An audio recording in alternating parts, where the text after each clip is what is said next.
Good morning po sa lahat. Magandang umaga sa inyo. Good morning.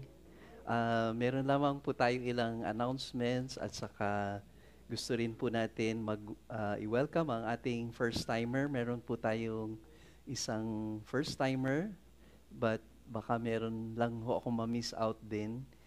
Can we request si Jerwin Molas to stand up? Yun si Brother Jerwin. Kababayan po siya ni Brother Benji from San Carlos City. Twin siya ni Jaja. Kilala niyo po si Jaja? yung nag-take ng exam for the, ano ba yung subject nila? Yung geology. Siya po yung twin brother ni Jaja. So welcome, Jerwin. We're grateful to have you. So later we'll be praying for you also. Meron lamang po tayong ilang announcements for this Sunday. For those who are still interested to go to Cebu for the CCM convention, ay last day ng ating registration will be this coming 26, tama po ba yun? At ito po ay magaganap yung CCM Convention ngayong March 18 and 19.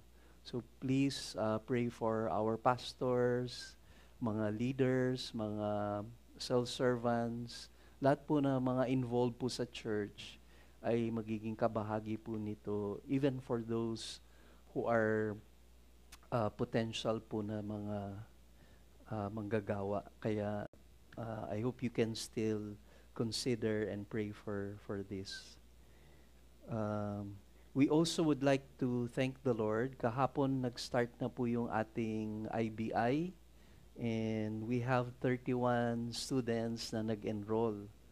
Kaya marami po tayong bago yesterday and nakaka-bless to see them how they participate sa class, no? And for those who have been students sa 101, ito ay panibagong journey naman sa 3 books, Joshua, Judges, and Ruth. So please pray for our students. Yung class will end kasi 8 lessons po ito, April 12. So before the Holy Week, no, ay mako-complete na po yung kung nasa tamang schedule po tayo.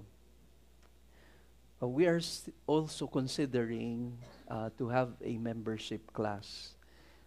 Marami pong mga kapatiran ang nag-approach din po sa akin and they're considering to be part of itong local church. Ang blessing po ngayon sa batch na ito, kung sino man po yung linilid ng Lord, ay meron na pong Tagalog na translation. So na-translate na po ng ating ministry from Palawan, si Sister Pastora Shirley, at meron na pong Tagalog. Although there are some portions ng membership na class or yung mga subjects na hindi completely na-translate kasi ang hirap po i-translate sa Tagalog na version. Itong mga weeks na ito, this mga coming Sundays, we will have some interviews before mag-proceed po yung ating membership. Ang tentative ay after ng CCM convention, maybe mga April na po magsa-start po yung membership class. And before that class ay meron pong interview. So mag-interview po kami ni Pastor John and maybe some of our workers na pwede po mag-interview dun sa nagko-consider sa membership. It will be a time also to explain to you bakit ba may membership. Although this year, to start yung ating theme for this year for our 16th year anniversary, ay mag-focus po tayo about yung church life. So papaliwanag natin kung bakit ba part ito ng ating pagiging Kristiyano. Bakit napakahalaga ang accountability sa isang local church. Kasi marami pong mga professing Christians na palipat-lipat lang ho ng simbahan and wala pong commitment kaya wala rin significant growth po sila. And most importantly, yung itong process na ito, malalaman namin kung talagang may personal relationship kayo kay Christ. Somehow, dun sa mga questions, sa interview, malalaman namin kung ano yung relasyon nyo sa Panginoon. No? Kaya, yun po yung ating objective. And so far, no, may sa iba pang mga plans natin in line with this, ay i-update namin kayo for the next few months. And we're just preparing also kasi malapit na po yung ating CCM convention. Pag-pray nyo po yung mga pastors who will be preaching, sila Pastor Mel, Pastor Bob Amigo, Pastor Ricky Benitez, and Pastor Jurem. Sila po yung apat na mga speakers for the convention. Meron din hong darating na worship conference sa Cebu ngayong July. Meron din pong isang kilalang speaker from the United States na dadating po si Jerry Rag. Naging part po siya dun sa Higher Rock conferences in the past years or so. May. So marami pong opportunities for us to grow sa ating faith. I hope you will mark that in your calendar. So yun lamang po as we start our preaching or our message this morning. I will request you to stand up as we read Colossians chapter 3 verses 17 to 21. Colossians chapter 3 verses 17 to 21. We have yung English translation po sa ating slide and I'll be reading from the Tagalog version.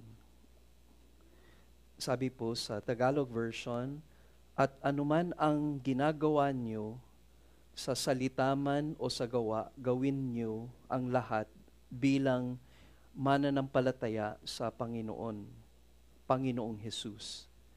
At magpasalamat kayo sa Diyos Ama sa pamagitan niya.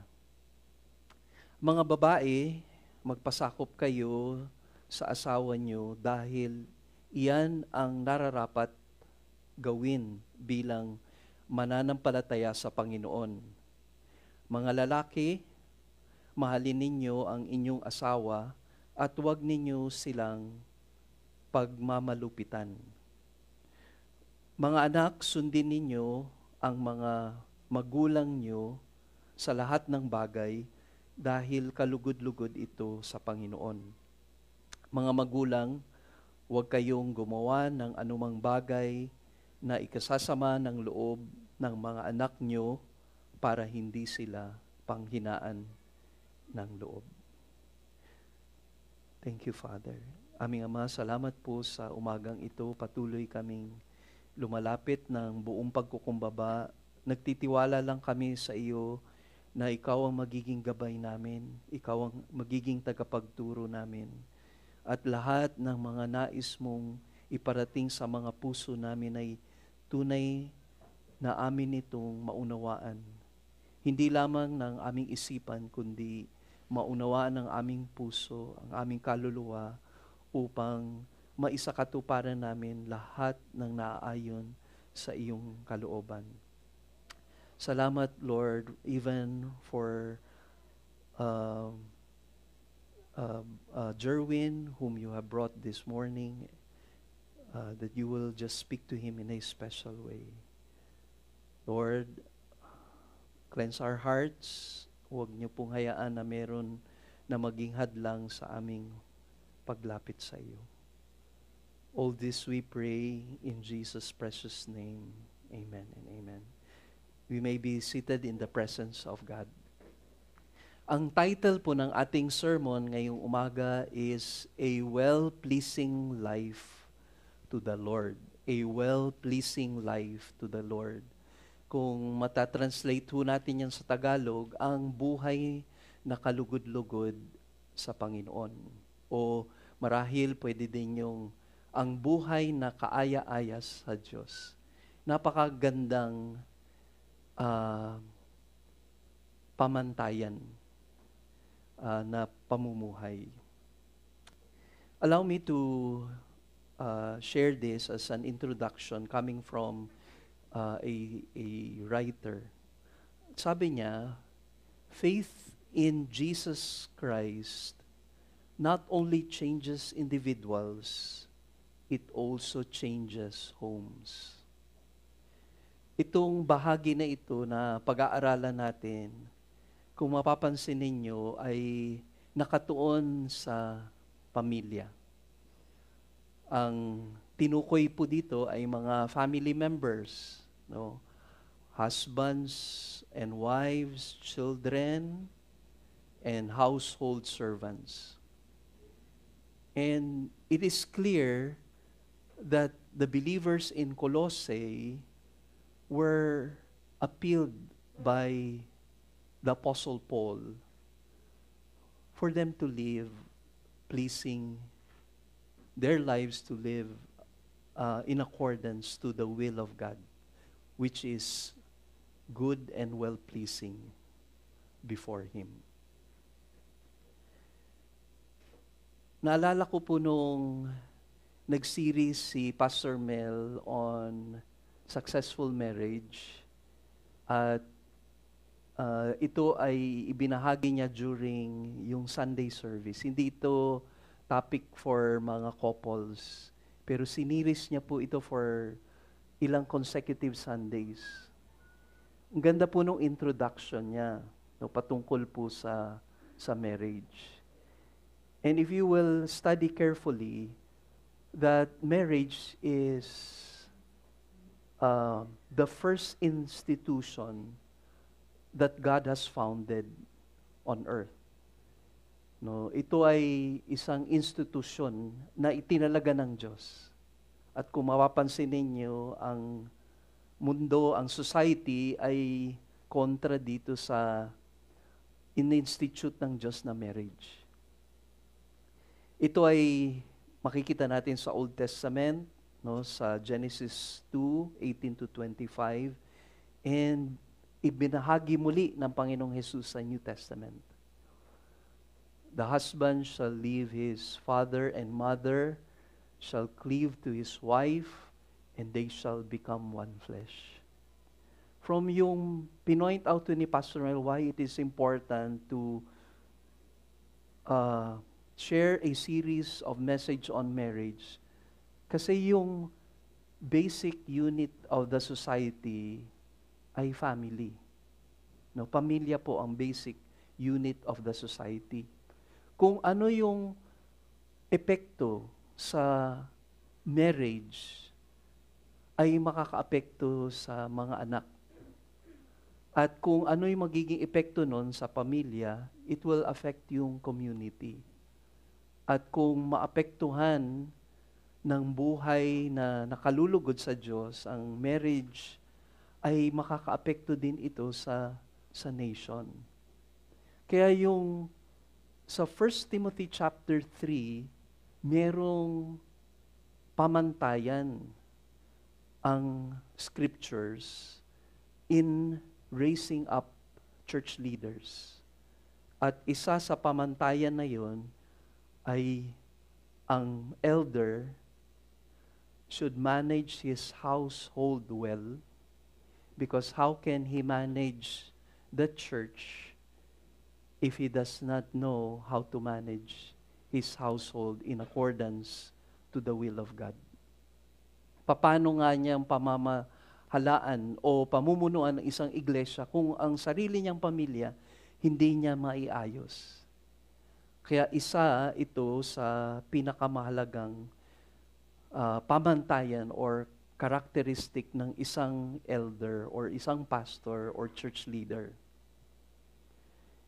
We see also that sa society natin, there is a breakdown of yung homes. And yun na po yung pre-prophesy ng Bible sa atin. Sa 2 Timothy chapter 3, verses 1 to 5, sabi doon, "But realize this, that in the last days, difficult times will come, for men will be lovers of self, lovers of money, boastful, arrogant, revilers," take note, "disobedient to parents, ungrateful, unholy, unloving, irreconcilable, malicious gossips, without self-control, brutal, haters of good, treacherous, reckless, conceited, lovers of pleasure rather than lovers of God." Verse 5, "Holding to a form of godliness, although they have denied its power. Avoid such men." Nakatakot to. Ito yung kalagayan ng mundo. And the world will not get any better each year. It will become worse and worse. Habang dumadaan ng taon, lalo pa hong tumitindi ang kasamaan sa ating paligid. Kaya gano'n na lamang kahalaga yung family. Gano'n na lang kahalaga na i-preserve ng Diyos ang Christian home. Dahil ito na po yung hinaharap ng ating lipunan. Ang tanong, ano po yung patutuo ng iglesia? Ano yung patutuo ng mga families who profess to be believers? Kasi dun sa verse 5, sabi dun, "Holding to a form of godliness, but denying its power." There is seemingly an external appearance of being Christian or being godly or being near God, but this is only an external appearance. Puros panlabas na anyo ng Kristyanismo. Kaya even dito po sa Colossians, kaya pinapahalaga ni Pablo ito, remember, meron pong false teachings. Dinideny yung deity ni Christ, dinideny yung authority ni Christ sa church, and with that, gusto niyang sirain nitong false teachings na ito ang importance ng true spirituality. Kasi ang Gnosticism is gaining knowledge. Knowledge apart from scriptures, outside of the Bible. Yun po yung gusto nila ma-attain, and in attaining that, ikaw ay dumadating sa isang level, mataas na antas ng spiritualidad. And di ba yun po yung dinidescribe dito ng 2 Timothy chapter 3, verse 5. Merong form of godliness. May panlabas na anyo ng pagiging makadiyos o quote-unquote Kristyanismo, pero walang kapangyarihan, walang nakikitang ebidensya ng Kristyanismo. Kaya ang objective natin dito sa series na pag-aaral na ito, hindi man natin makukumpleto lahat ang ating tatalakayin, and we will be focusing dun po sa marriage. Pero ito po yung magiging guide natin. Yung guide in which yung conduct natin, yung pamumuhay natin ay nasa kalooban ng Panginoon.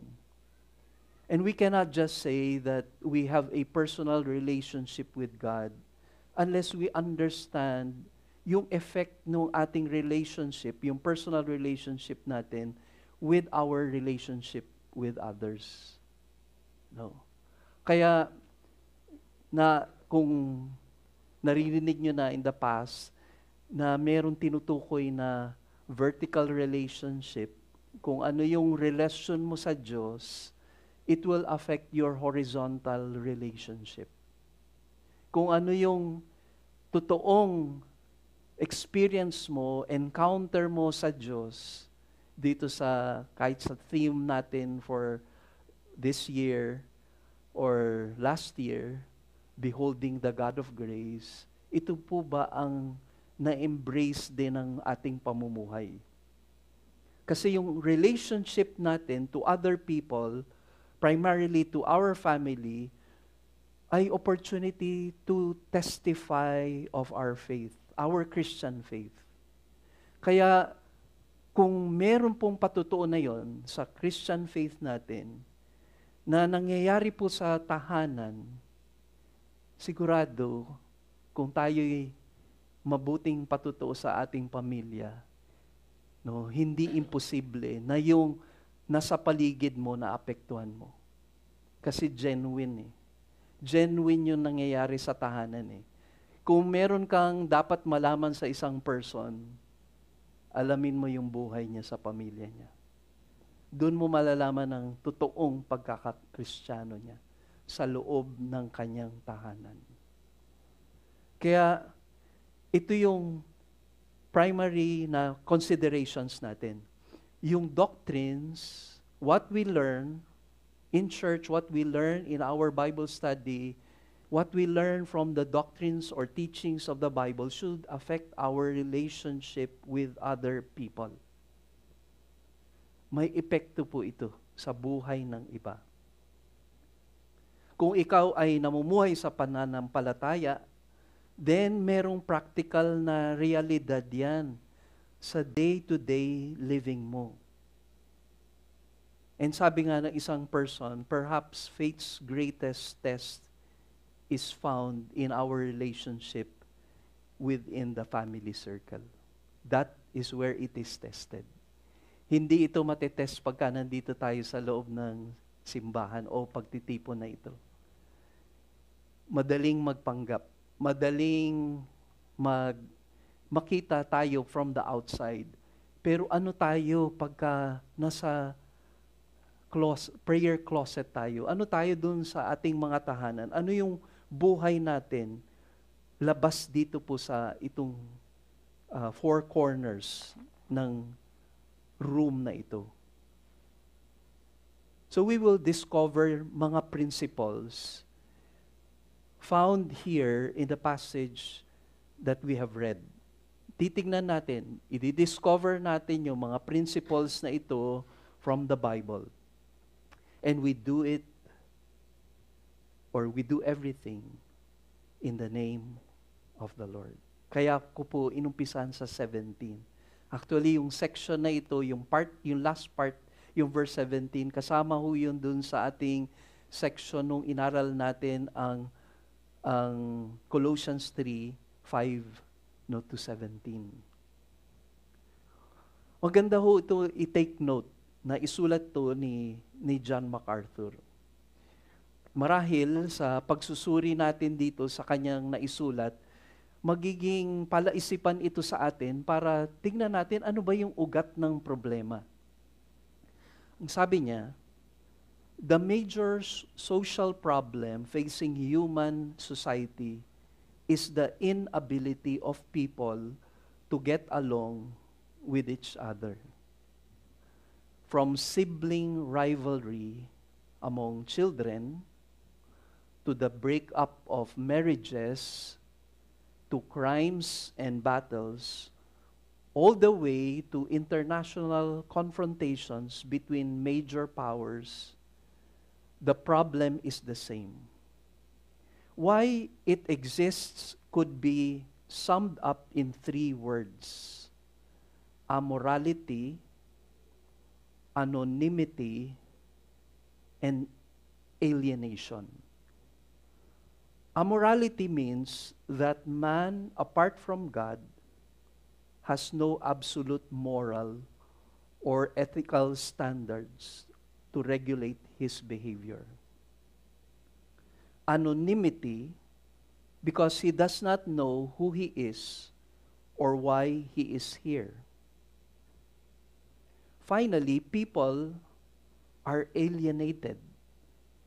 As Francis Schaeffer points out in his book, True Spirituality, the fall alienated man, not only from God, but also from himself and from other people. Ang ganda po i-note ho yun, once we study about yung issues sa family or itong topic ko ni Apostle Paul pagdating po sa pamilya, dahil meron ngang problema. May problema po ang tao. 3 problema na tinalakay ni John MacArthur, yung separation niya from God. Ang nagre-resulta sa pagiging amoral niya. Meaning, walang totoong moralidad. Yun yung tinutukoy ng Romans chapter 3. Walang mabuti, wala kahit isa. Ang problema ng tao ay yung kanyang kondisyon, yung ugat ng kasalanan, pagiging alipin sa kasalanan, at ang kanyang nature, ang likas na makasalanan. Anonymity kasi dahil kung wala ka sa Diyos, empty ang buhay mo. Kung wala kang totoong personal na relasyon sa Panginoon, even if you profess to be a believer, yung life mo empty at hinahanap mo ang kasiyahan mo sa ibang buhay. Muli, sabi ng Book of Timothy, having a form of godliness but denying its power. Pangatlo, yung tinatawag niyang alienation. Bakit malungkot? Una, separated siya from God. And since yung nature ng sin ang nagro-rule sa kanya, may problema siya sa relasyon niya sa kanyang kapwa. Kaya malungkot. Very recently na basa natin sa news, isa na namang Korean na star ang nag-commit ng suicide. Nasa top sila ng kanilang katagumpayan, tanyag, popular, lahat na pwede marahil na sa kanila. Pero nakita nila empty po yung buhay. Walang saysay, walang kabuluhan. And they ended their life. I think few years back, nakakommit itong Korean na star na ito ng naka-aksidente siya because of drunk driving. Yun po yung reality. Life is empty without God. Kaya, kung meron tayong i-deal ngayon, then let's deal it sa very core. Kaya, ang Word of God, very important. Ang Word of God is absolute. Wala na pong ibang authority na kailangan tayo para maggabayan tayo sa buhay. Pagdating sa pagkakakilala natin sa Diyos, pagdating sa moralidad, pagdating sa relasyon sa ibang tao, ang standard ho parate ay ang Diyos, ang salita ng Diyos. Doon lang natin siya makikilala, doon lang natin makikilala ang ating mga sarili, at doon lang natin kikilalanin ang need natin sa Kanya. And from the past lessons natin, merong binahagi sa atin about being new creatures in Christ. Merong binahagi patungkol sa taking off the old self and putting on the new self. Ang ganda nung term ng ginamit po nung isang author, ang tawag niya, grace clothes. Grace clothes. Yung binalot ka ng grasya ng Diyos. Hindi mo naangkin yung katwiran na yon, hindi mo naangkin yung pagbabago na yon. Galing hindi sa iyo, galing sa Diyos. At binihisan ka niya. And yun po yung nag-work sa isang taong na kay Kristo na. Kaya ang Christianity is not just personal. It is relational. Yung buhay ng isang taong bago nang nilalang kay Kristo Jesus, he will make an impact in his society. He will make an impact in his family. Kasi very evident po yun. Makikita po yun sa kanilang mga buhay. Yun ang tinutukoy ngayon sa ating tatalakayin. Mula sa chapter 3, actually from verse 17, isama na natin yung verse 17 kasi sabi po doon na in word or in deed, do it all for the glory of Christ, for the glory of God. Kaya it affects yung Christian life natin, affects yung relationship natin with our family members, and it affects our society. Kaya di ba sabi ni Jesus, you are the salt of the earth and the light of the world. Asin ka at liwanag ka. Sabi ng Panginoon, but if the salt has become tasteless, how will it become salty again? It is good for nothing anymore except to be thrown and trampled underfoot by men. You are the salt of the earth, or the light of the world. A city set on a hill cannot be hidden. Hindi lang yun. When we read the writing of Paul sa Philippians chapter 2 verse 15, ito po yung sabi, para maging malinis kayo at walang kapintasan, mga anak ng Diyos, sa gitna ng mapanlinlang at masasamang tao sa panahong ito, kailangan magsilbi kayong ilaw ng nagliliwanag sa kanila. Kaya nakikita ba ng tao yon? O nababansagan ka na born again ka na? No. Born again ka dahil ba akala nila nagbago ka ng reliyon? O dahil nakita nila si Kristo sa buhay mo? Kasi dati nung hindi pa ako nakakakilala sa Panginoon, bulag pa ako sa katotohanan, ang dami hong sticker doon sa mga jeepney ng born again. No? Kahit saang jeep, yung I think mga grupo ito na mga Campus Crusade for Christ or yung meron mga Christian mga group sa mga campuses eh. Ako po, fruit ako nun. Yung Chi Alpha Christian Fellowship. Kala nung parents ko, sumali ako ng fraternity. Kasi Chi Alpha. No?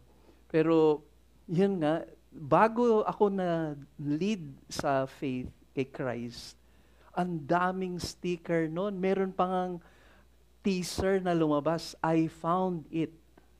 I found it. Tapos biglang sinakyan ng isang commercial. Naku, naunahan sila ng isang commercial. Si Katsupoy pa naman yung artista na kinuha nila. Hindi nyo nakilala yun, mga millennial. Yung comedian yun noon eh. Tapos I found it. Tapos present niya yung produkto. Pero I found it pala, I found Christ. So ang dali lang nung panahon na yun, late 70s, early 80s, yung born again, kalat na kalat sa bansa po natin. Akala nung iba, bagong reliyon. At yun din ang pagkakaakala ko, bagong reliyon. Yung pala, kapanganakan sa Espiritu na hindi kailanman magagawa ng tao na mabago sa kapangyarihan ng Espiritu. Kaya meron pong dalawang mga magpapayanig sa atin bilang mga mananampalataya. Isa, ang tao ay inoobserbahan tayo. Si Chuck Swindoll, mayroon po siyang tawag dito. We are in a fishbowl existence. Para tayo na sa aquarium, Tinitignan maigi yung pamumuhay natin. Ini-scrutinize nila maigi. Anong klaseng buhay meron ka na nagkiklaim ka na born again ka? Pero meron pa hong isang nag-watch daw sa atin. There is somebody else who is watching us. And it is the Lord. Ang Panginoon mismo. And what is good about yung pag-scrutinize ni Jesus sa buhay natin?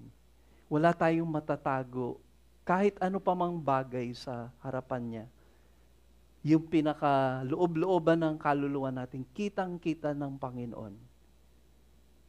Pero one thing is so assuring, as He watches our lives, He is ready to help us. Yun po yung assurance natin. He is there to help us. Help is available for us. Because that is the very reason why God has brought you to Himself. It is to change and transform your life in the likeness of Christ. Masakit man na makita ka ng Panginoon sa kung saan ka, anong ginagawa mo pagka nasa private ka na kwarto mo. Nung wala nakakakita sa iyo, kahit nga, kasi ang highest point ng accountability natin, sa relationship natin, sa horizontal relationship natin, siyempre, ang highest point of our accountability is God. Pero yung sunod, yung pamilya ho natin. Pero not even our own family knows what is going on inside of your heart. Hindi nila alam kung ano ang nangyayari sa loob mo, sa puso mo. At ang Diyos lamang ang nakakakita noon. Yung help niya, available para sa atin as we study this. Kaya, sabi muli ng isang manunulat, home has been described as the place where we grumble the worst and are loved the best. Strangely, in our homes is where we find the greatest tests of our Christian life. Ulitin ko po yun. Strangely, in our homes is where we find the greatest tests of our Christian faith. So dito, sa section na ito, Paul turned to yung practical interpersonal relations that should flow in the believer's position in Christ. Sinasabi dun previously, you are now dead in your sin. Patay ka na sa kasalanan mo, hindi ka na alipin sa kasalanan. Alipin ka na ng katwiran at alipin ka na ng Panginoon. At kung ikaw ay alipin na ng Diyos, dapat hubarin mo na yung dating ikaw. Yung mga old self, kailangan mong tanggalin at i-put on mo na yung grace clothes sa iyong buhay. Kaya in-exhort ni Paul itong mga succeeding verses na ito sa chapter 3 verses 18 to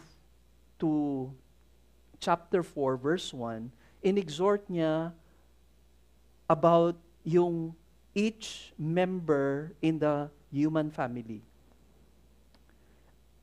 At yun po ay wives, husband, children, fathers, slaves, master. And then he reminded yung believers to perfect their prayer or mature in prayer sa chapter 4 verses 2 to 4. At yung kanilang public lives sa chapter 4 verses 5 to 6. Kaya ngayon, ito po yung ating outline.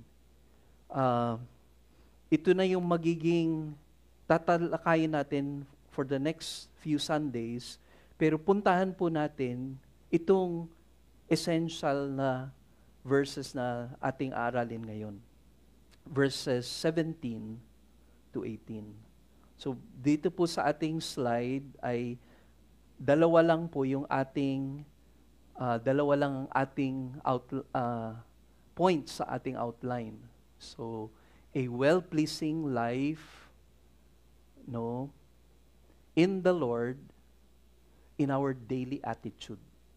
So, importante po yun, sa daily natin na attitude, sa loobin, minsan hindi ko makuha ng Tagalog, ay nakikita po ito. Tapos, ang pangalawa, although mako-cover lang po natin dun sa pangalawa, is a well-pleasing life to the Lord in the family or in our family. So verses 18 to 21. But we will just cover yung verse 18. So let's go to verse 17. A well-pleasing life to God is displayed in our daily attitude. Sabi dito, whatever you do in word or deed, do all in the name of the Lord Jesus, giving thanks through Him to God the Father.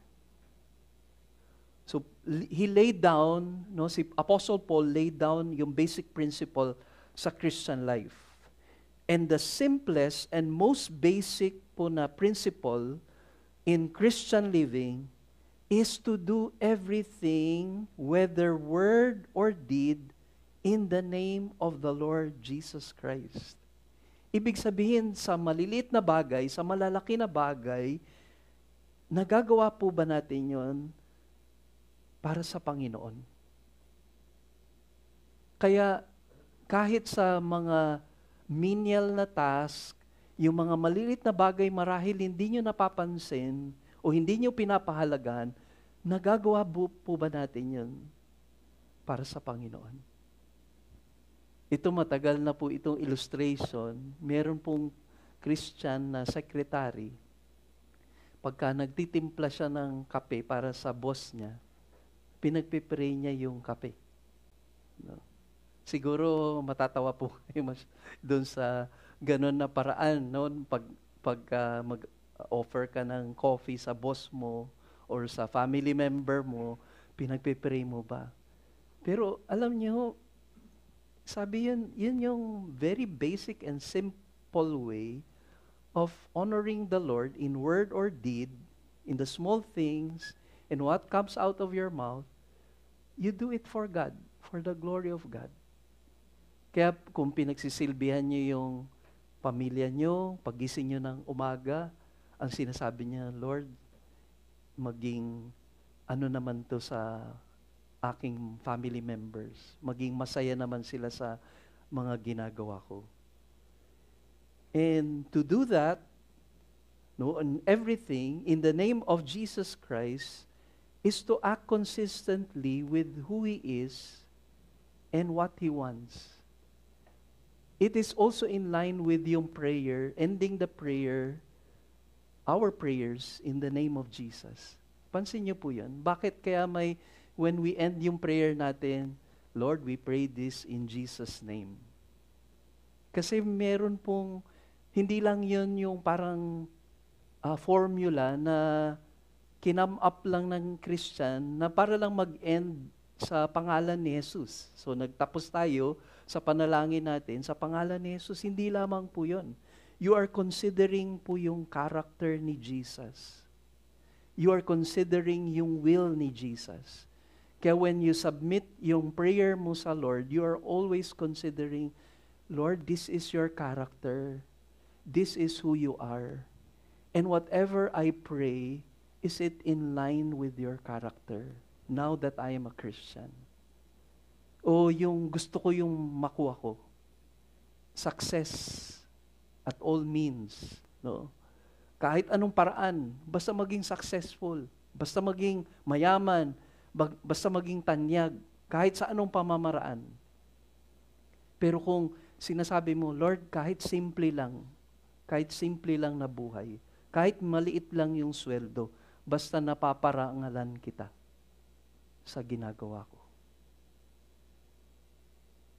Kaya, rini-remind ho tayo ng Panginoon that when we do things, we do not do it out of reluctance, parang Hirap tayong gawin yon. Minsan pagka ginagawa mong isang bagay, hindi sa Panginoon, nakakapagod. Mapapagod po tayo. Yung ginagawa natin sa pamilya natin, ginagawa natin sa trabaho, na sinasabi natin, Kristiyano tayo, kailangan natin maging patutuo sa paligid natin. Pero kung ginagawa mo na yon, hindi na sa Panginoon, mapapagod at mapapagod ka. Kaya, meron na pong bagong lifestyle na gusto ni Jesus for us to put on. It is our privilege. It is not just an obligation for a believer. It is your privilege. When you put on Christ, yung sinasabi sa Romans 13 verse 14, put on the Lord Jesus and make no provision for the flesh in regard to its lusts. Yung grace clothes na sinusuot mo, kaya mo sinusuot yun, wala nang pagkakataon sa iyong buhay bilang Kristiyano na maghari ang kagustuhan ng iyong laman. Yun na yung pagpuput on mo. It's symbolical eh. Sinasabi mo na, Lord, itong buhay na ito na kung saan mo ako hinango, kung saan doon ako sa buhay ng putikan, sa kasalanan, nandito na ako sa buhay na kay Kristo na. At sinusuot ko ito dahil hindi na dapat maghari ang personal o sariling kagustuhan. Hindi na yung laman ang maghahari. At ang makikita na si Kristo. Ito daw na nabanggit, itong text na ito sa Greek, sa original, tinatranslate itong all, di ba sabi ho, and all which you may do in word or deed. Yung all na yon ay ito yung dapat na translation kasi wala siyang definite article. Kaya ang kahulugan niya dapat, o magiging kahulugan niya, every single thing or every single thing which you may do every single thing in the name of the Lord. Parang over naman yata yun. Do everything. Diba? Sa lahat, gagawin mo, do it sa Lord.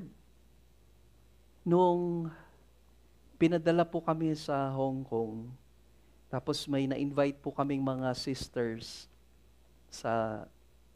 to help us with yung ministry po sa Hong Kong. Nagkaroon po kami ng series ng parang bandage breaker or freedom in Christ. Yun po yung pinaka-theme.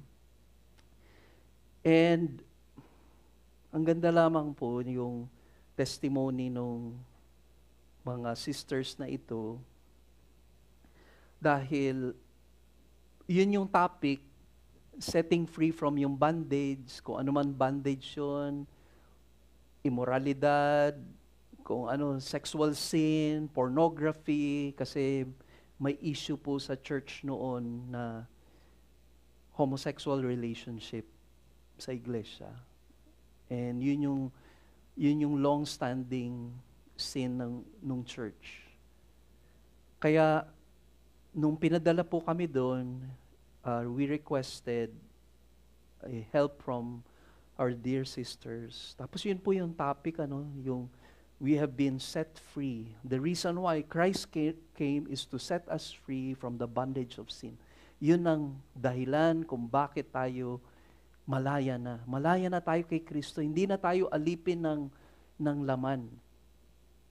Alam nyo, may time nun na tinestify nila na meron sila, both sila magkapatid po sila, ay meron silang chronic fatigue. So bago sa akin, ano yung chronic fatigue?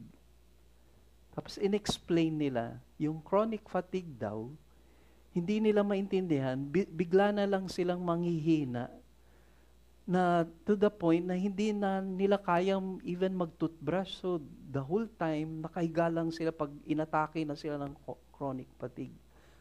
Tapos di na nag-aalala ako nung time na yun, ano yung, bakit, ano yung problema, bakit kayo inaatake ng chronic fatigue? Tapos alam niyo yung sagot nila, and you don't usually hear itong answer na ito. Sabi niya, Brother Jess, kasi mayayabang kami. So, during yung time na yon na ang issue is about setting free from bondage, pride, sin of the flesh, sabi nila, ito yung problema ko, sin of the flesh.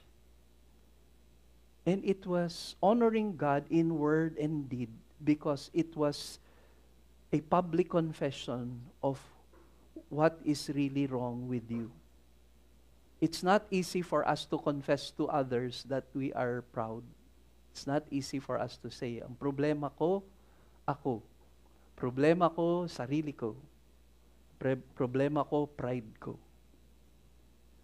Kaya, nag-proceed si Apostle Paul after presenting that now that you are living in the name of the Lord Jesus Christ, it means you are speaking, whatever comes out of your mouth, whatever you do, represents in your life the standards of God. And these standards surfaces yung nagsusurface po yung character ni Christ na napiplease po ang Panginoon. Kaya nag-transition na siya. No? Ito na yung topic niya po, which is our last point for today. Number 2, a well-pleasing life to the Lord in our family. A well-pleasing life to the Lord in our family. Sabi po dito, wives, be subject to your husbands as is fitting in the Lord. Husband, love your wives and do not be embittered against them. So, just to correct, no, hanggang verse 19 po pala tayo.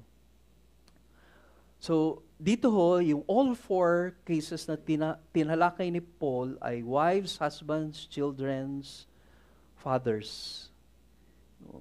At lahat daw po nito ay may definite article.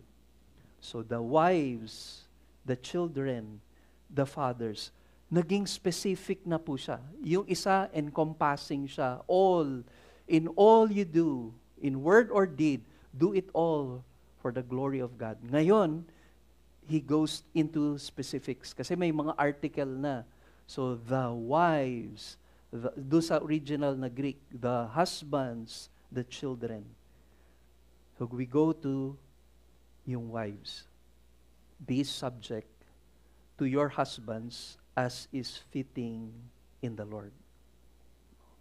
Yung command na ito, we must remember, hindi lamang ito tumutukoy, no, or tinutukoy, or naging bago lang na turo ni Pablo.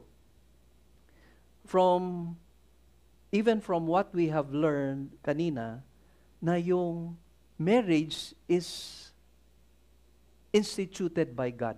Ang Diyos ang nagtalaga nun, yung marriage. Kaya, pagdating po sa command na ito, ay merong tinuturo ang Diyos sa kanyang disenyo. Merong order of creation. Merong sa family, merong proper order na itinalaga po ang Diyos. So with regard to yung order of creation, ang man ang unang linikha. Ang pangalawa ay yung woman. With regard to yung relationship din ng Blessed Trinity, makikita natin sa Godhead na Jesus Christ submitted to the Father. So hindi po ito issue on superiority. Yung isa superior, yung isa inferior. Meron lang pong proper na order na ginawa ang Diyos para maging maayos. for example nga, regarding sa submission, kasi medyo pagdating sa topic ng submission, ang hirap minsan tanggapin. No, 'di ba? Pagdating sa kaya pagka may couples ministry, merong seminar sa couples, nagsisikuhan yung mag-asawa, no? Kasi yan yung ito yung mga verses na wives submit to your husbands in the Lord or as to the Lord. Husbands, love your wives as Christ loved the church. So, expound mo na, wives, ito yung yung husband, sisikuhin si wife, no? Submit.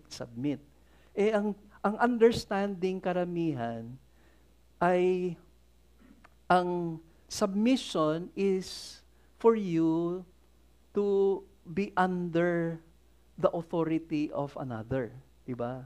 Parang ang lalaki ang unang linikha, so dapat dahil lalaki, husband, ikaw na sa mga baba ka, inferior yung babae. Hindi po yun being inferior.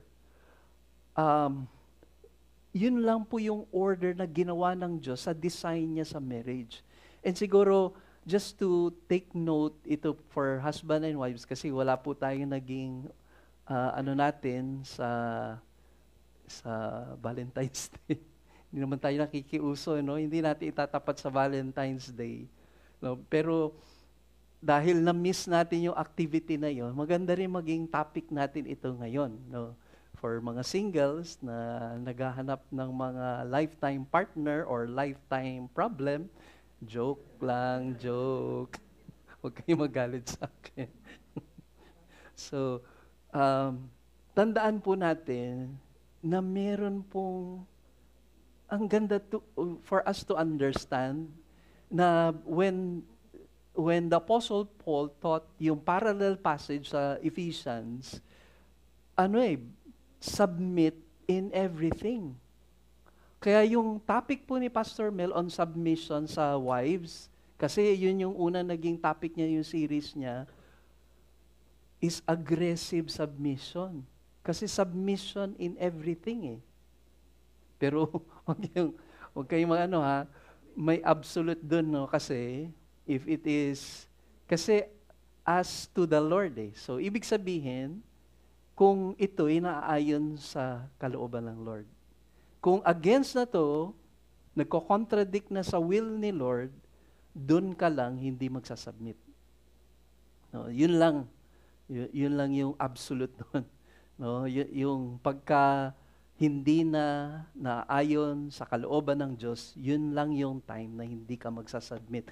But in everything, submit. But this is not to be under the authority of the husband. And my term na ginamit po si Pastor Mel na mag-enlighten ho sa atin, to be under submission is to be under protection.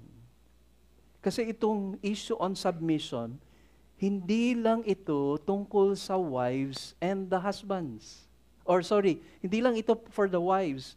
Because yung previous na verse, before na-present po ni Apostle Paul sa Ephesians chapter 5, i-note nyo, puntahan natin yung Ephesians 5 at verse 21, tingnan nyo yun. Bago present ni Paul yung issue on submission, Ephesians chapter 5, verse 21.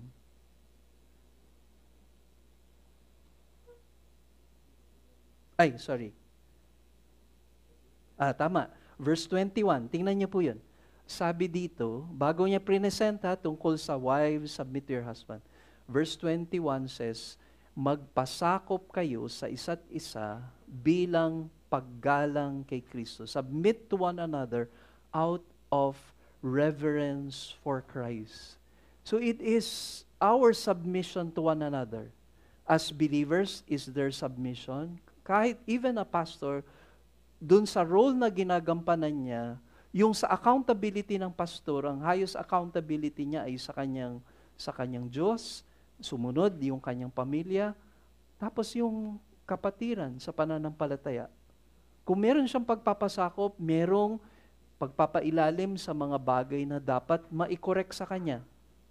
Naintindihan niya kung paano magpasakop. So, ibig sabihin po, yung submission is for all of us. Even as God has commanded the wives to submit to their husbands, the husbands also know how to submit to God, how to submit to Christian leaders, how to submit to their family members, even dun sa kanyang wife. And for us to understand fully yung submit, yung Greek word na ito, hupotasso, is a military word for troops lined up and submitted to an officer. Yun po yung kahulugan nun. Military word siya na yung troops, naka-line up sila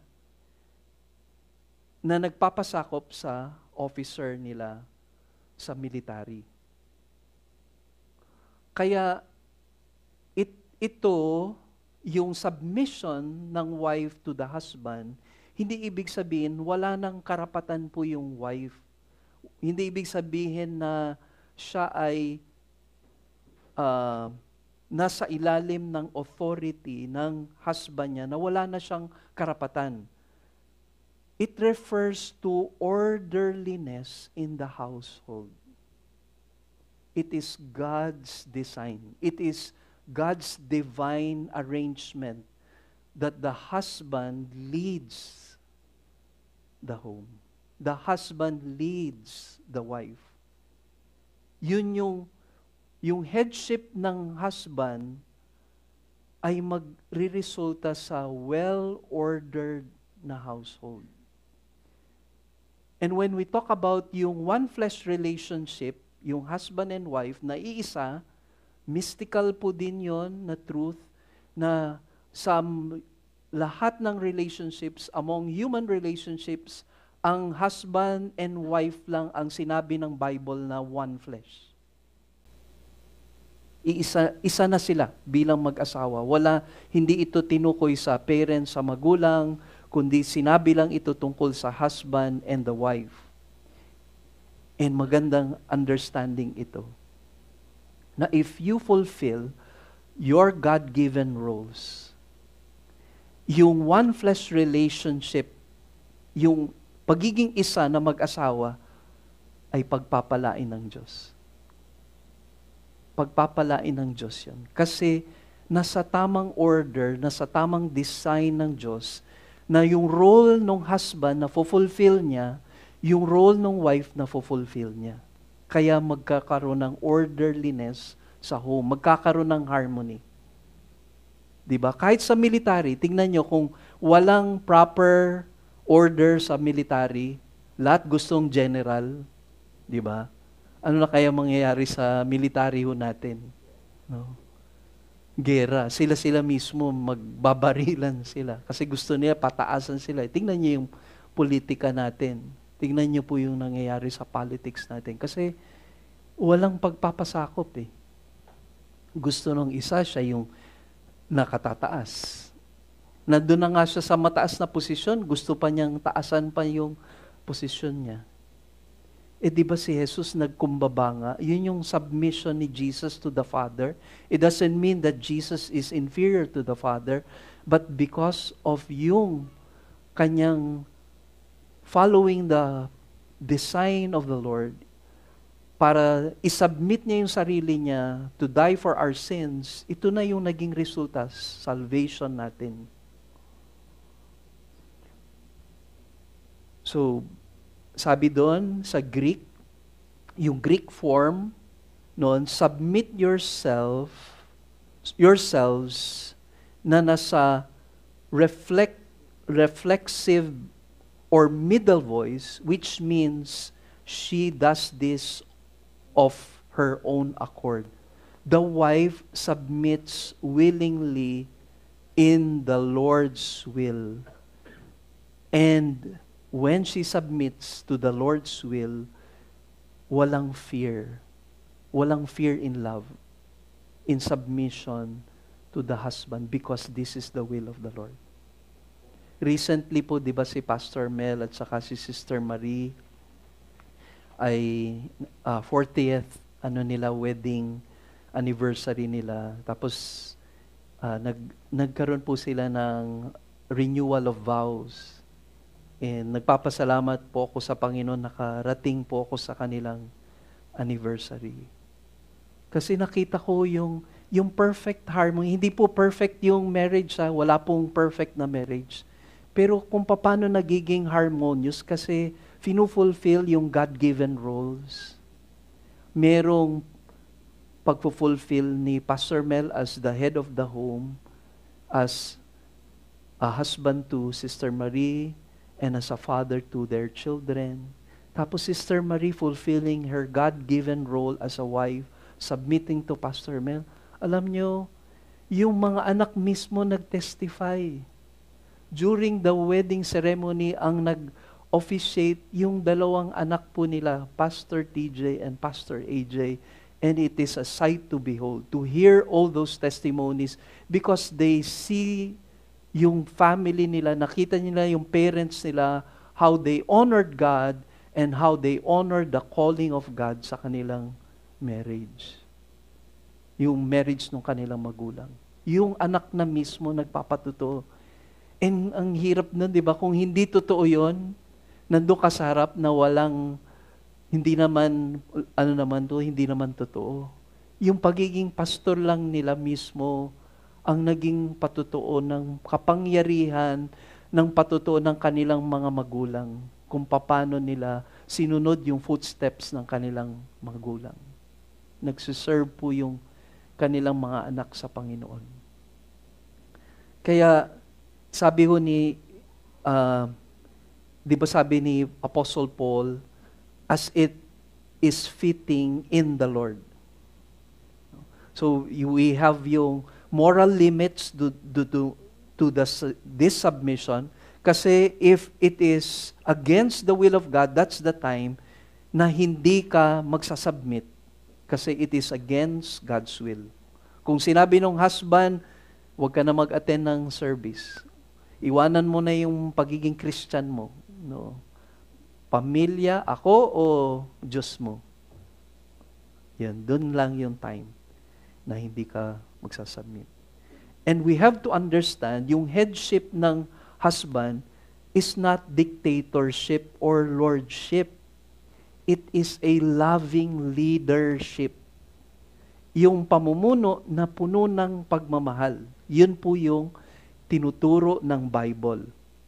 Yung leadership niya, puno ng pagmamahal. Both yung husband and the wife must be submitted to the Lord and to each other according to verse 21, which is yung Ephesians 5:21, which is the context of verses 22 down. Diba?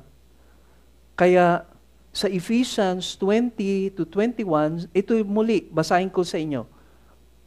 Always giving thanks for all things in the name of our Lord Jesus Christ to God, even the Father, and be subject to one another in the fear of the Lord. So yung true spiritual submission is the secret of yung fulfillment, growth and fulfillment ng isang wife. Yung Christian wife who is submitted to the Lord and to her husband experiences true fulfillment and spiritual growth. Bakit po sila nagiging fruitful? Bakit kaya gamit na gamit sila sa Panginoon? Bakit kaya ilalagay sila sa posisyon kung saan nagiging blessing sila sa kanilang husband, nagiging blessing sila sa kanilang children, and meron pa rin silang time to minister to other people? Why? Because yun po yung secret. True spiritual submission. Yung person na wag lang kahit outside na po ito ng marriage, yung person na hindi marunong mag-submit sa authority, alam nyo, hindi siya magiging successful. Kasi ang thinking niya, dapat mangingibabaw siya. Pero kung merong mutual love and submission, it creates an atmosphere of growth. sa tahanan. So the fact that the Christian wife is in the Lord, there is no excuse. No, it is not an excuse for selfish independence. Kaya yung salvation ng isang wife ay importante dahil naintindihan niya kung ano yung pagpapasakop sa Diyos at sa kanyang asawa. Yung kanya is joyful submission. Verse 19. Punta tayo sa husbands naman. Husbands, love your wives and do not be embittered against them. So ito yung merong dalawang commands na binigay po sa husbands. Una, yung positive, love your wives. Yung negative, do not be embittered against them. So first, puntahan natin, husbands are commanded to love their wives. Yung verb na ginamit ho dito for love is agapao. And this love is more than erotic love, which is eros, no, or sexual attraction, or filial love, or love of friendship. Ang ginamit po ni Apostle Paul is agapao, which is the God kind of love from the agape love, yung root word na agape. So it denotes selflessness. Sa Ephesians chapter 5 verse 23, Paul indicated that husbands are to act toward their wives as the Lord acted toward His church. And how did Christ acted toward His church? He died for the church. Yun yung rene-require ng Diyos sa husband. Ganon pinaparallel yung love dapat ng husband to yung wife niya kasi ang ginamit ni Apostle Paul as Christ loved the church. Kaya pagka may counseling si Pastor Mel, may magpapakasal, ang kaagad-agad na tatanungin niya, handa ka na bang mamatay para sa mapapangasawa mo?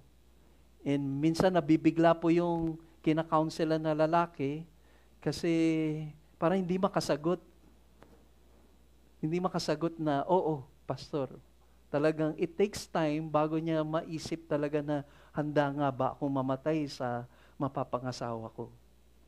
And yun ang rine-require. Kaya binigay ni Pastor Mel na question yon, hindi dahil gusto niya lang matest yung person na yon, kundi gusto niyang iparating ang mensahe tungkol sa marriage relationship and yung rine-require ng Diyos sa husband pagdating sa relationship niya sa kanyang wife.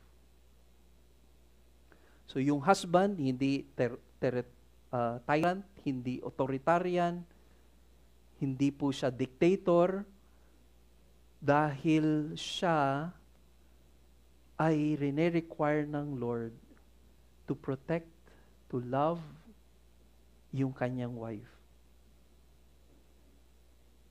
And we know yung mga abuses that is happening sa mga marriages. Diba? Very recent lang, diba? Kung active kayo sa social media, merong hindi pa nga kinakasal, binugbog na kaagad yung biro mo, engaged na. Nag-engage, tapos humingi ng tawad. Patawarin mo na ako, hindi na mauulit. Sino man niniwala sa kanya, hindi pa nga kasal, binugbog na nga niya eh. Kaya yung headship is not dictatorship or lordship. It is, as we have mentioned, it is a loving leadership. Take note, no, itong love na ito na rine-require ng Lord ay nakalagay ay nasa present imperative. Meaning, ito ay ongoing na love. ganito ang, kung itatranslate natin, gagamitin natin sa literal meaning. Husbands, keep on loving your wives. Keep on loving your wives. Agapao. A self-sacrificing love. Ang ganda po nung sinulat ni Warren Wiersbe. Sabi niya, the self-sacrificing love that Christ shares with His church is the same love that God requires for the husband. A marriage may begin with normal human romantic love, but it must grow deeper into the spiritual agape love that comes only from God. In the parallel passage in Ephesians 5:18 following, Paul made it clear that the husband must love his wife even as Christ loved the church. Jesus Christ gave His all for the church. He willingly died for the church.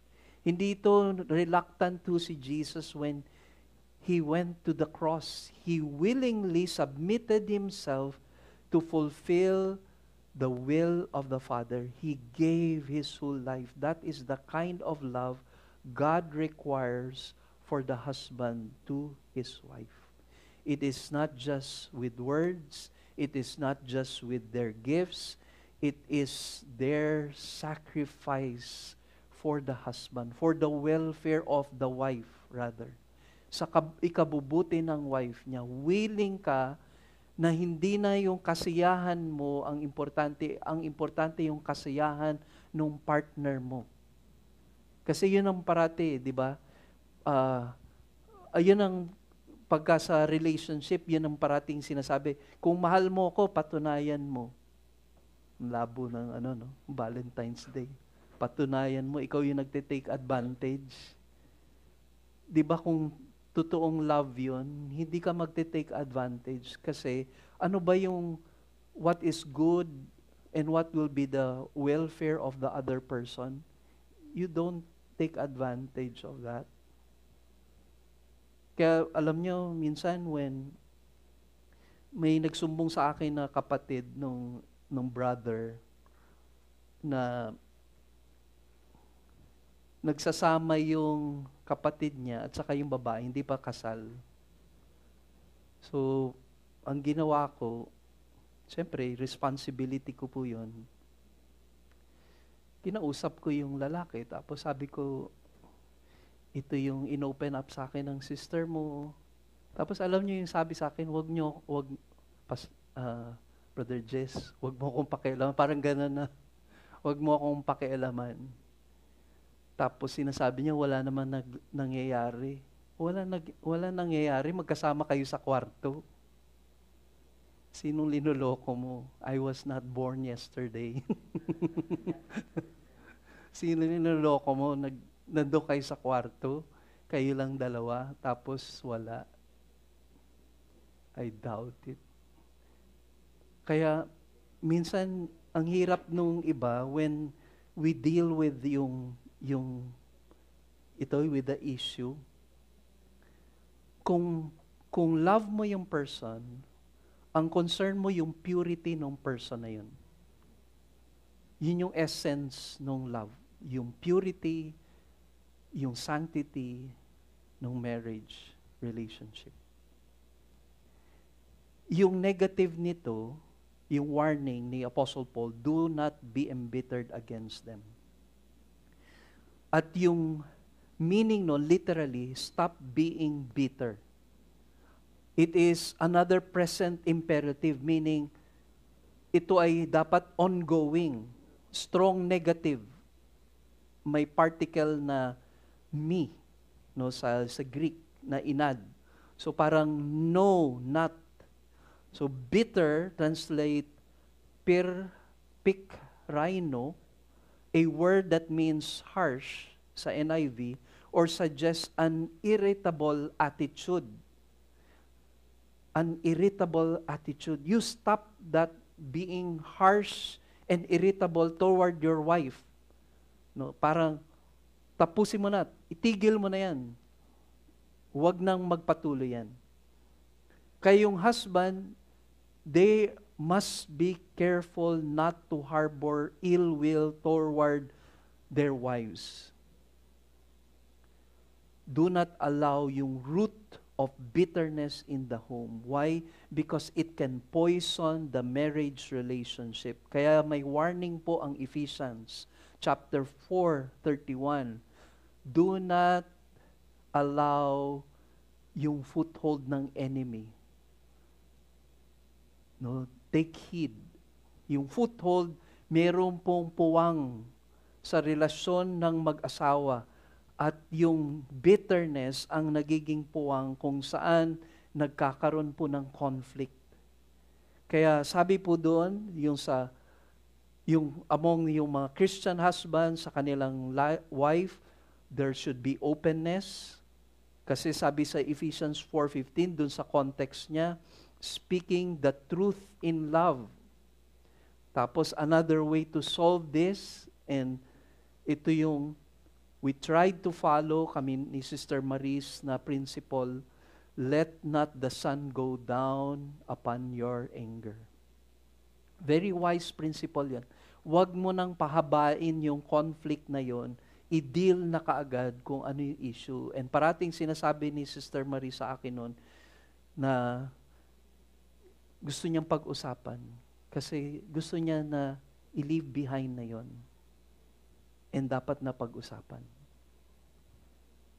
E minsan, nagtatago tayo ng mga bagay na kailangan na nating i-release.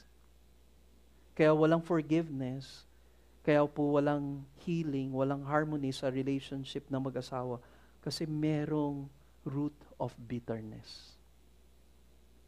Sabi sa 1 Corinthians 13, love is patient, love is kind, and is not jealous. Love does not brag, it is not arrogant, does not act unbecomingly, it does not seek its own, is not provoked, does not take into account a wrong suffered. Sabi ni Warren Wiersbe, a happy marriage does not come automatically. It is something that must be worked at all time. As we walk with Christ in submission to Him, we have no problem submitting to one another and seeking to serve one another.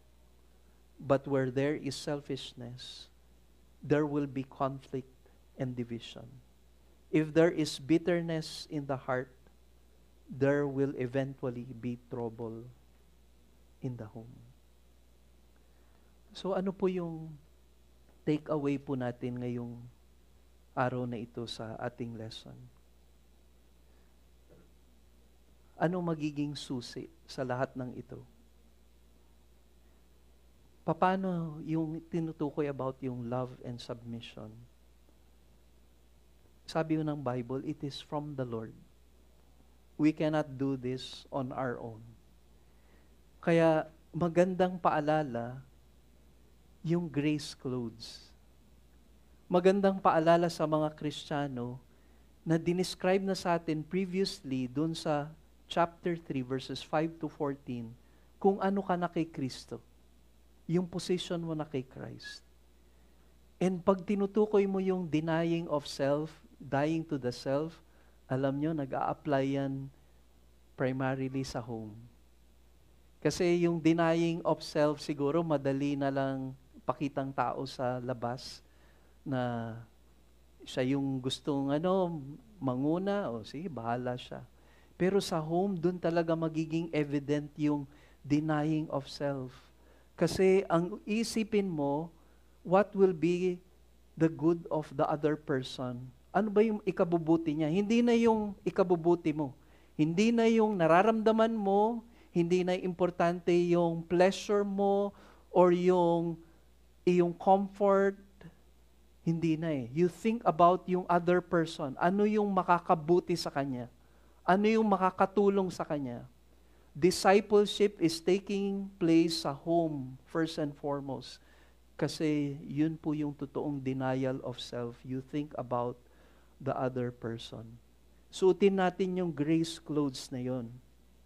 And if we have our hearts filled with the peace of God or the peace of Christ na sinabi din previously sa atin, that the word of Christ dwell in you richly sa inyong heart, sa inyong soul, then we will be able to contribute itong joy and harmony sa ating tahanan. There will be peace dun po sa home na yon. There will be lasting and building up of a strong marriages, a strong spiritual homes. And yun po yung kailangan natin ngayon sa ating panahon. Sa lahat ng nangyayari po sa society natin, dapat mangyari ito sa homes natin. Kasi kung hindi tayo magkakaroon ng impact sa world na ginagalawan natin. Let us come in prayer. Panginoon, salamat po sa pagkakataon na binigay niyo po sa amin. Hayaan niyo magliwanag itong banal na salita niyo sa aming mga puso. Hayaan niyo ma-evaluate po namin ang bawat buhay namin sa iyong harapan. Sa mga married, Lord, mga husbands, let there be a time of reflection. How do we relate with our wives? Do we love them? Is there loving leadership in dealing with our wives?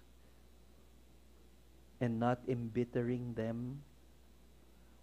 Or among the wives, is there submission? Meron bang pagpapasakop? Hindi dahil takot ka, hindi dahil kinakailangan mo lang gawin, pero you're doing it as to the Lord. It is for the Lord. And when you're doing it for the Lord, you want to honor Him, you want to honor God, you're submitting first to Him, then you will lovingly submit to your husband. Salamat po, Diyos. Personally, Panginoon, ako po ay bunga ng isang broken na marriage. And it was hard for me to see my parents fighting every day.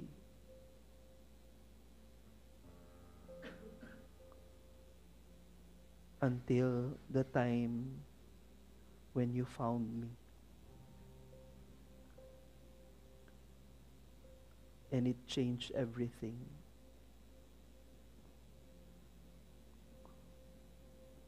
You heard my prayer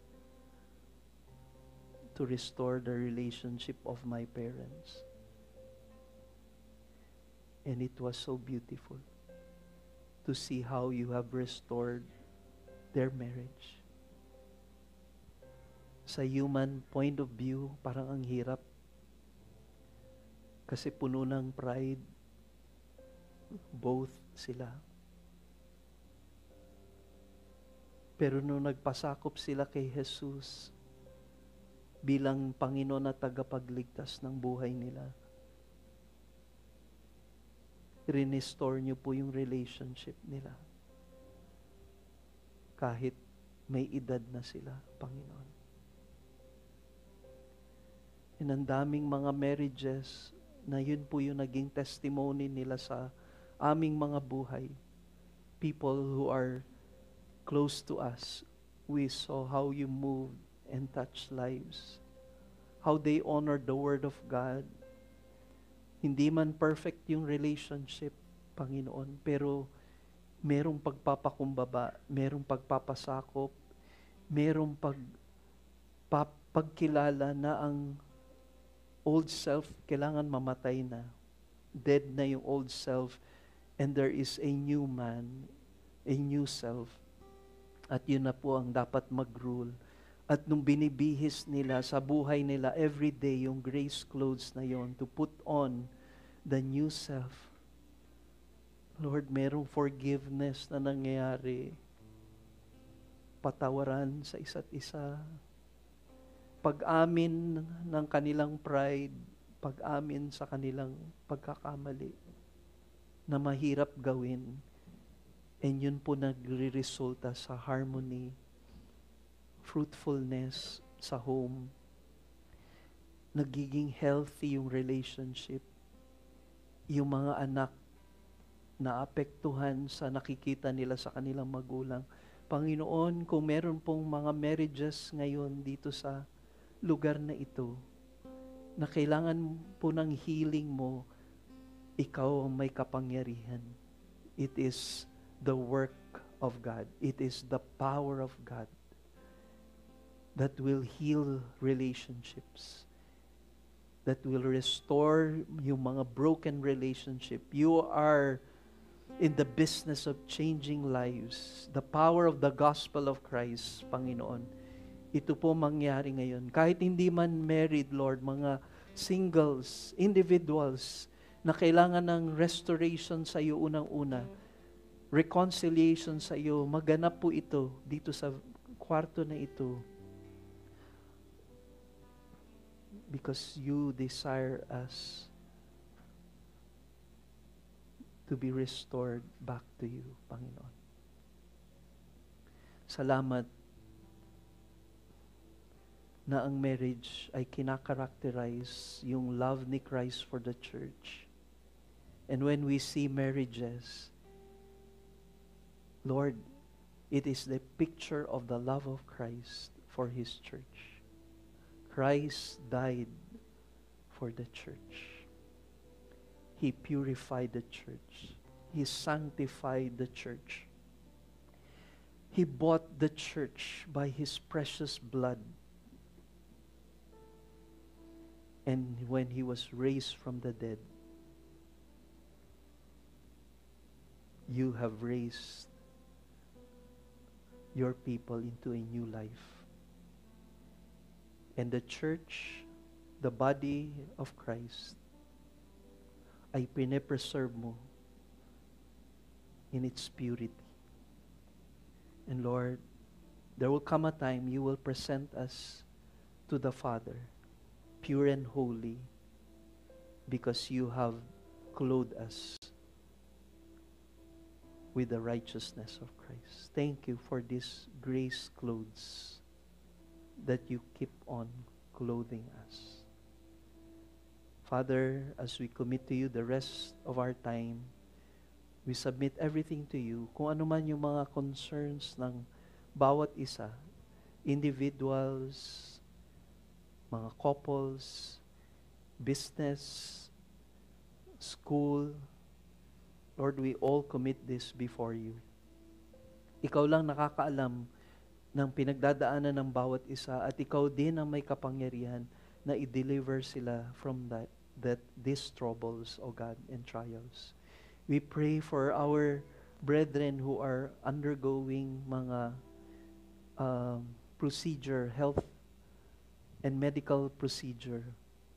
Tulad nila Sister Arlene, si Nanay Lydia, Daddy Mahin, Nanay Glessy, and the rest of our brethren. Sister Arlene, Lord, tinataas namin sila sa iyo. We pray for healing. And thank you for this opportunity to give our grace gifts, Lord. Gamitin mo po ito para sa kaharian mo, para sa iyong kaluwalhatian. Lord, ikaw po ang ma-honor, ikaw po ang mag-glorify. May we do everything in word or deed for the glory of your name. All this we pray in Jesus' precious name. Amen and amen.